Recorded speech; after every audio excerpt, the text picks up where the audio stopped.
Hello guys, તો બધાને જય શ્રી રામ, જય માતાજી. હું કે આપણે રાજસ્થાન પહોંચી ગયા. રાજસ્થાન જઈને જો તમે અમે સીધા વયા ગયા નાવા. જો નાયા, હરિભટ્ટ નાયા, હું ને હર્ષભાઈ બે ભાઈ. હર્ષભાઈને પછાડ્યા હો આપણે હેઠા. પછી આ જોઈ લ્યો અમારું રણ. તમારે કોઈને આવવું હોય તો આવજો, બાકી કોઈ મંગાવતા નહીં કે મારા હાટું આ લેવો ને તે લેવો, કાંઈ નહીં જડે. આપણે રાજસ્થાનના રણમાં પહોંચી ગયા. આ રાજસ્થાનનું રણ એ જીપ્સીમાં આપણે સફારી કરતા હતા. પછી આપણે જોઈ લઈએ આ બધું આપણું એ રાજસ્થાનનું રણ. એક દી આવો તો ખબર પડે, બાકી આવે મજા આવે હો, એક નંબર મજા આવે ભાઈ.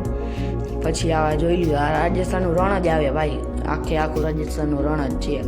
પછી આપણા બધા ભાઈઓ ઊભા હતા, તો અહીંયા ઊંટે હતા, તો આપણે ઊંટની સફારી કરી. પછી આપણે ગાડીઓની રાઈડ લેવાનું હતું, તો આ ગાડીઓનો સીન લઈ લીધો. પછી આપણે આ બધું જોઈ લ્યો, પબ્લિક કેટલું છે અહીંયા. પછી આપણે વયા ગયા રણમાં. આ બધું રણ જ છે, જોઈ જ લ્યો. આજે આખો વિડીયો રણનો જ આવશે. આ બધું એ જ છે, જોઈ લ્યો. પછી આપણા ભાઈ બેઠા હતા, તો એનો લઈ લીધો સીન આપણે. પછી અમારે રાતે આ બધું હતું ને, તો રાતે અમે જોઈ લ્યો અમારે બુકદા ગધન. જય શ્રી રામ, જય માતાજી. મળ્યા બીજા વ્લોગમાં.